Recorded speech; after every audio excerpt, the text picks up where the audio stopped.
Բարև ձեզ, շողակաթի եթերում հարց ու պատասխանն է։ Շնորհակալ եմ ձեզ ուզող հարցերը մեր հաղորդաշարին ուղղելու համար։ Այս անգամ Տեր Ներսես Քահանա Ղալայանի հետ ենք փորձելու հասկանալ, պատարագի ընթացքում հավատացյալը պետք է մյուսներին խունկ տա, ինչու է պատգամվում Աստծու անունը զուր տեղը չտալ, ինչ դեր ունի Խոստովանահայրը մեր եկեղեցում, ինչպես Վենետիկի Սուրբ Ղազար կղզում կազմակերպել մկրտության արարողություն, Սուրբ Գրիգոր Լուսավորիչ եկեղեցին ինչու է համարվում Երևանի մայր եկեղեցի, կարելի է ոչ միայն սուրբերի, այլև պահապան հրեշտակների բարեխոսությունը հայցել։ Օրհնեցեք Տեր այր։ Աստված օրհնի, բարի ողջույն ձեզ։ Հաղորդումը սկսենք Աննայի հարցով։ Ժամերգության կամ պատարագի ընթացքում, երբ սարկավագը բուրվարով խնկարկում է, հավատացյալներն էլ խունկ են լցնում խնկամանի մեջ։ Ինչ պետք է ասել այդ ժամանակ եւ կարելի է արդյոք խունկ տալ մյուսներին։ Խնդրեմ։ Շատ բարի։ Խնկարկության սովորությունը դեռևս հնուց, այսինքն մինչև քրիստոնեություն 5 տակարանում շատ է հանդիպում, որ աստվածապաշտական ծիսակատարությունների, պաշտամունքների ժամանակ խունկ է ծխվել տաճարներում, եւ այդ սովորությունը ցայսօր շարունակվում է, եւ հիմնականում, ինչպես նշեց մեր հարգարժան հարցատուն, ժամերգությունների եւ պատարագների ժամանակ է խնկարկվում եկեղեցիներում։ Խունկի խորհրդանիշը աղոթքն է, այսինքն մենք մեր խունկը մատուցելով աղոթակից ենք լինում, մասնակից ենք լինում այդ ծիսակատարությանը, Աստված պաշտությանը եւ մեր աղոթքն էլ հուսով ենք, որ բարձրանում է այդ խնկի անուշահոտության հետ երկինք եւ Աստծո քիմքին հաճելի է լինում, ինչպես խնկի բուրմունքը, այնպես էլ մեր աղոթքները լսելի եւ ընդունելի են լինում։ Եվ խունկ մատուցելիս պետք է կարճ մի սաղմոս ասենք ընդամենը, ուղիղ եղեցին աղոթքին, որպես խունկ առաջի քո Տեր։ Այսինքն թող մեր աղոթքները ընդունելի լինեն, Տեր, ինչպես որ խունկի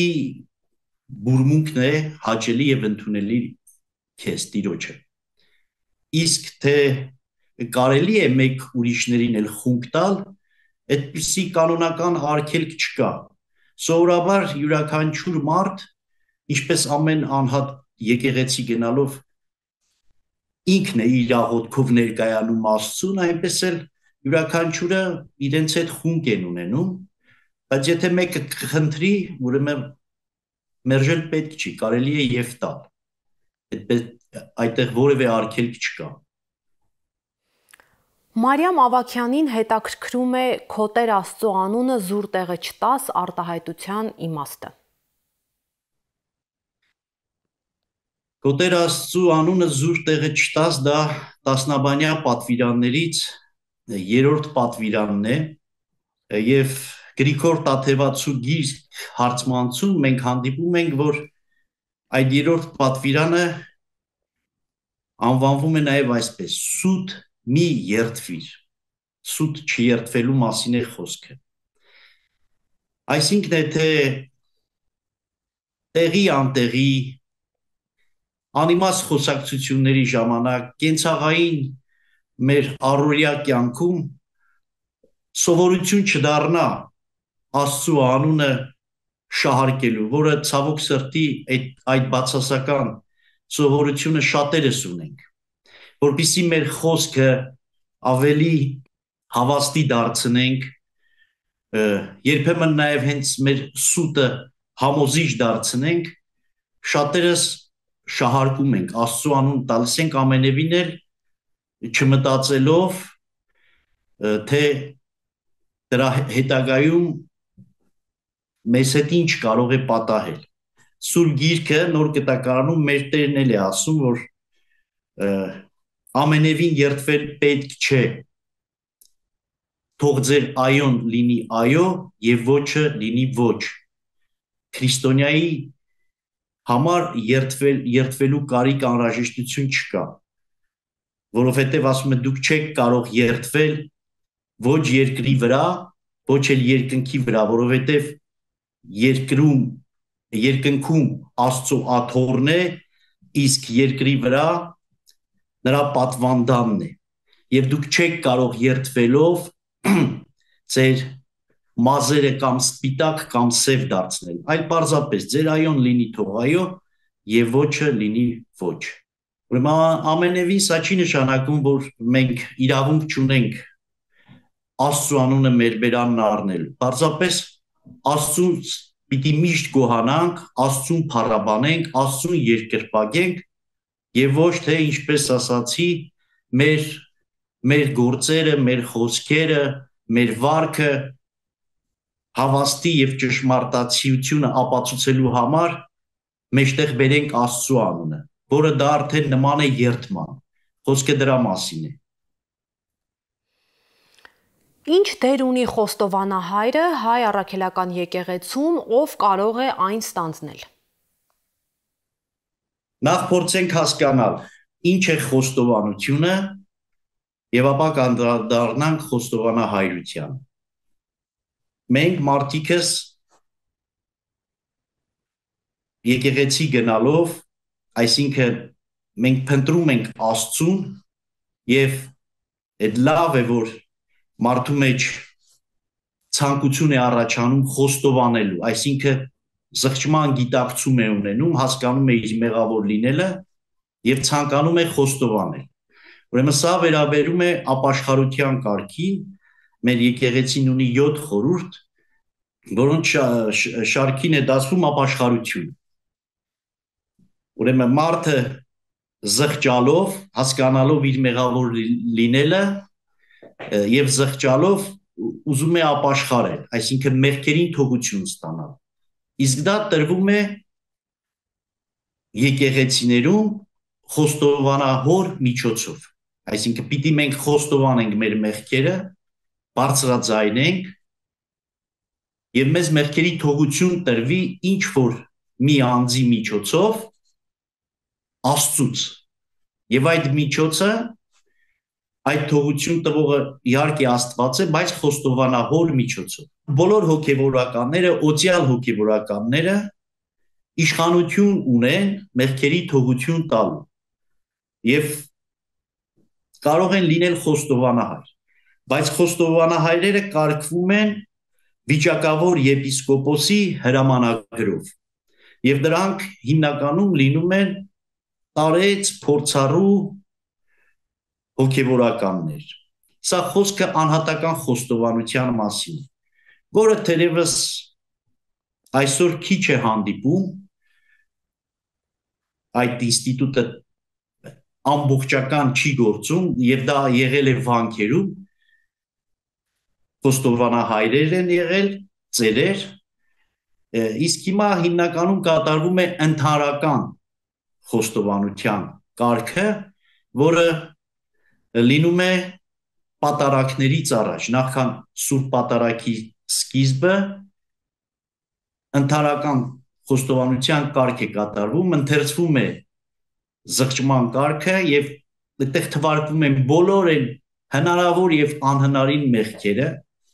որոնք որ շատերը նույնիսկ ոմանց մտքով չի էլ անցնում, որ դա մեղք է համարվում, եւ այդ ընթերցման ընթացքին պարբերաբար խոստովանող հավատացյալը ասում է մեղա Աստծո։ Խոստովանահայրը կարող է լինել բացառապես միայն օծյալ հոգևորականը եւ ինչպես Տերն ասաց, եթե մեկի մեղքերը ներեք, նա ներված կլինի, իսկ եթե մեկի մեղքերը չներեք, ներված չի լինի։ Սա Տիրոջ խոսքերն են մեջբերված Հովանու ավետարանից։ Իսկ խոստովանահայր, որպեսզի լինի անհատական խոստովանահայր, նա պիտի իշխանություն ստանա, այդ իշխանությունը ստանա վիճակավոր եպիսկոպոսից, այսինքն առաջնորդից, թեմի առաջնորդից։ Իսկ ընդհանրական խոստովանություններ բոլոր հոգևորականներն էլ կատարում են եկեղեցիներում պատարակներից նախքան պատարակի սկիզբը։ Զարուհի Սարգսյանն է երկու հարց ուղղել մեզ։ Առաջինը զավակների մկրտությանն է առնչվում։ Վենետիկի Սուրբ Ղազար կղզում է ցանկանում մկրտել երեխաներին եւ հարցնում է այնտեղից որևէ գրություն, թույլտվություն անհրաժեշտ է ունենալ, թե պարտադիր է Հայաստանից քահանայի հետ մեկնել։ Շատ հետաքրքիր հարց է ուղղել։ Նախ ասեմ, որ գովելի է իր ցանկությունը, որ վաղ հասակից իր երեխաներին ուզում է մկրտել, սակայն իմ մեջ էլ է մի հարց առաջանում, ինչի համար է այդ ցանկությունն առաջացել Զարուհու մոտ, Տիկին Զարուհու մոտ, որ երեխաներին մկրտի Վենետիկի Սուրբ Ղազար եկեղեցու։ Եթե ինքը իր ամուսինը իրենք մկրտվել են մեր հայ առաքելական եկեղեցում եւ մեր եկեղեցու զավակներ են, ծնվել են մեր եկեղեցու ավազանից, հոգևոր ծնունդ են առել մեր Սուրբ եկեղեցու մկրտության ավազանից, ինչի են ցանկանում իրենց զավակներին մկրտել այլ դավանանք ունեցող եկեղեցու, թերևս հայ կաթոլիկ եկեղեցու։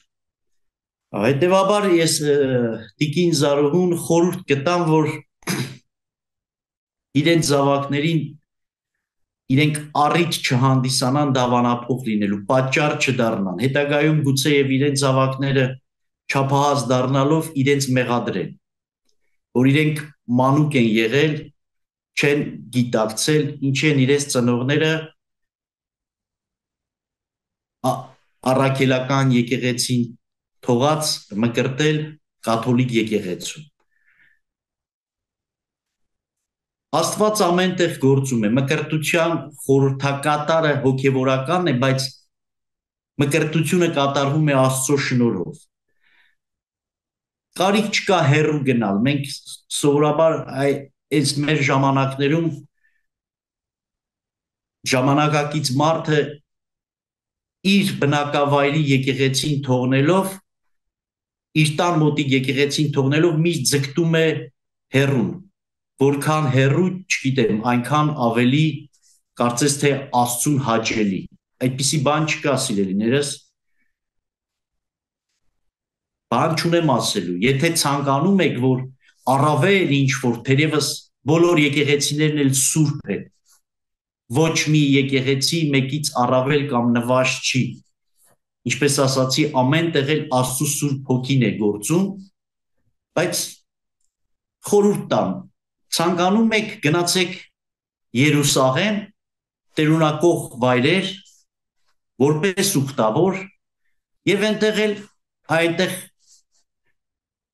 ես գուցեև կարողանամ միջնորդել, թե ինչպես կազմակերպի ձեր զավակների մկրտությունը, դիմել մեր պատրիարքարան Երուսաղեմի, այնտեղ կատարեք ձեր երեխաների մկրտությունը, բայց նորից եմ կրկնում, հիմա փառք Աստծո, գրեթե բոլոր բնակավայրերում էլ կան եկեղեցիներ եւ ունեն իրենց հոգևոր սպասավորները, քահանաները, այնպես որ այստեղ կարևորը երեխաների մկրտվելն է եւ մկրտվել ինչպես իրենց ծնողներն են հայ առաքելական եկեղեցու դավանանքի եւ ծեսի համաձայն, այլապես հետագայում ձեր զավակների համար որևէ ծիսակատարություն, արարողություն հայ եկեղեցում, հայ առաքելական Սուրբ եկեղեցում իրականացնել հնարավոր չի լինի։ Սա ես ձեզ որպես խորհուրդ եմ տալիս, որոշողը դուք եք։ Ինչու Սուրբ Գրիգոր Լուսավորիչ եկեղեցին չի պատկանում Արարատյան հայրապետական թեմին, ինչու է այն համարվում Երևանի մայր եկեղեցի։ Զարուհու երկրորդ հարցն է։ Ոչ միայն մայրաքաղաք Երևանի Սուրբ Գրիգոր Լուսավորիչ եկեղեցին, այլև մենք ունենք բազում վանքեր, որոնք չեն պատկանում որևէ թեմի։ Թեմերի բնականաբար որևէ վանք ինչ-որ մի թեմի տարածքում կամ վանքեր գտնվում են, բայց նրանք թեմապատկան չեն, այլ ունեն իրենց տեսչությունը, վանորեից տեսչություն։ Ենթարկում են վանորեից տեսչությանը, ուրեմն Այդպիսի մի եկեղեցի է նաև Երևանի Սուրբ Գրիգոր Լուսավորիչ եկեղեցին, որը չի պատկանում Վանորեից տեսչությանը, ոչ էլ, ինչպես դուք եք ձեր հարցում նշել, Արարատյան հայրապետական թեմին, այլ ինքը ունի իր առանձին տեսուչը։ Սուրբ Գրիգոր Լուսավորիչ եկեղեցին օծվել է 2001 թվականին։ Ի նշանավորում են Հայաստանում քրիստոնեություն պետական կրոն հռչակման 1700-ամյակի։ Բայց այդ եկեղեցու կառուցման նախաձեռնությունը դեռ սկսել է երջանկահիշատակ Վազգեն առաջին ամենայն հայոց հայրապետը։ Բայց եկեղեցու հիմնարկեքը ցավոք սրտի ինքը չի մասնակցել, չի տեսել հիմնարկեքին։ Հիմնարկեքն կատարվել է երջանկահիշատակ Գարեգին առաջինի օրոք նրա ձեռքով 1997 թվականին։ Իսկ օծումը 2001 թվականին 1700-ամյակի կապակցությամբ այժմուս Վեհափար հայրապետի ամենայն հայոց Գարեգին II կաթողիկոսի ձեռամբ։ Եվ ինքը, ինչպես ասացինք, ունի իր առանձին տեսչությունը։ Եվ մայր է կոչվում, որովհետև այս նպատակային 1700-ամյակի քրիստոնեության պետական կրոն հռչակման 1700-ամյակի կապակցությամբ է կառուցվել, այդ իսկ պատճառով էլ կոչվում է մայր եկեղեցի եւ կառուցվել է մայրաքաղաք Երևանում, կենտրոնական մասում եւ համայն հայության, աշխարհասփյուր հայության գլխավոր եկեղեցիներից մեկն, ինչպես որ Մայր Աթոր Սուրբ Էջմիածինը, Էջմիածնի մայր տաճարը։ Նպատակային կառուցվել է, այդ իսկ պատճառով էլ կոչվում է մայր եկեղեցի, այսինքն գլխավոր եկեղեցի։ Եվ ոչ միայն Սուրբ Գրիգոր Լուսավորիչին, բոլոր թեմերի առաջնորդանիստ եկեղեցիները բոլորն էլ համարվում են մայր եկեղեցիներ, այսինքն մայր ասելով մենք հասկանում ենք գլխավոր եկեղեցի, առաջնային եկեղեցի, մեծ եկեղեցի։ Եվ ընթերցեմ այսօրվա հաղորդման վերջին հարցը, Անի Խաչատրյանն է գրել. հաճախ երբ սրբերի բարեխոսությունն ենք հայցում, նույն կերպ կարող ենք արդյոք մեր պահապան հրեշտակի բարեխոսությունը խնդրել։ Դա հետաքրքրական հարց է, ուղղել մեզ սիրելի Անին, հարցից ենթադրում ենք, որ Անին բարեպաշտ հավատացյալ անձնավորություն է, այսինքն եթե գիտի ովքեր են սրբերը, ինչի համար ենք նրանց բարեխոսությունը խնդրում, դեն ենթադրում ենք, որ սերտ կապ ունի եկեղեցու հետ, առհասարակ հավատքի կյանքի հետ։ Սիրելի Անի, հրեշտակները արարվեցին արարչագործության առաջին օրը լույսի հետ եւ նրանք բարձր բանականությամբ էակներ են, հոգևոր էակներ են եւ արարվեցին ի սպասավորություն մարդկանց, որովհետեւ մարդ էակը արարվեց արարչագործության վերջին օրը, որպես Աստծու արարչագործության թագ ու պսակ եւ կենտրոն, այսինքն ամեն ինչ արարվեց մարդու համար, ի սպասավորություն մարդու, այդ թվում ինչպես արդեն նշեցինք հրեշտակները։ Իրենք հոգեղեն բարձր էակներ լինելով աննյութական բանական էակներ են եւ ինչպես մարդն է մեղավոր եւ մարդը մեղավոր դարձավ Ադամի եւ Եվայի պատվիրանազանցության հետևանքով, այնպես էլ հրեշտակների մեջ կան մեղավոր հրեշտակներ։ Մենք օրինակ ունենք հենց այն մեղավոր հրեշտակներ, որ երկնքից վայր ընկավ ու գայթակղելով նաև մեղքի մեջ գցեց մարդուն։ Հրեշտակները չեն կարող բարեխոս հանդիսանալ մարդու համար։ Ուրեմն ես ընդամենը մեկ մեջ բերում բերեմ Պողոս առաքյալի խոսքն է, որ առաջին Կորինթացիներից ուղված նամակից է, որտեղ ինքն ասում է. չգիտեք, թե մենք հրեշտակներին էլ ենք դատելու, ուր մնաց թե երկրավորներին։ Այսինքն ինքը խոսում է սուրբերի մասին, արդարների մասին, մարդկանց մասին, ովքեր որ իրավունք ունեն դատելու հրեշտակներին։ Էլ ուր մնաց, ասում է, երկրավորներին չկարողանանք դատել, արդարները։ Հետևաբար, եթե նրանք դատաստանի ենթակա են, ապա ինչպես կարող են մեզ համար բարեխոս հանդիսանալ Աստծու առջև։ Իսկ սրբերը, որ մարդիկ են, մեր պես մարդիկ, եւ մեզ համար օրինակ են հանդիսանում, Տիրոջ խոսքի համաձայն, ինչպես որ Տերն ասաց, եղեք կատարյալ, ինչպես որ ես եմ կատարյալ, այս սրբերը այդ կատարելության ձգտելով հասան կատարելության եւ սուրբ ճանաչվեցին, սուրբ հռչակվեցին եկեղեցու կողմից։ Այն նրանք մեզ համար միջնորդ են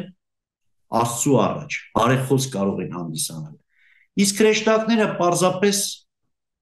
պատգամաբերներ են, դեսպաններ են, որոնց միջոցով մենք կարող ենք ոչ միշտ, բայց հնարավոր է, որ հայտնություններ ստանանք, եւ մեր պահապան հրեշտակներն են։ Հայրերն ասում են, որ մարդ ունենում է երկու հրեշտակ, պահապան, մեկը իր ծննդյան պահից, իսկ երկրորդ հրեշտակը նրան տրվում է իր մկրտության ժամանակ։ Շնորհակալ եմ Տեր Այր ժամանակ հատկացնելու մեր օգտատերերի հարցերին պատասխանելու համար։ Ես նույնպես շնորհակալ եմ։ Գուգարած թեմում սպասավորող Տեր Ներսես Քահանա Ղալայանն էր տեսակապով միացել մեզ, իսկ մենք կհանդիպենք հաջորդ կիրակի։ Հաջողություն։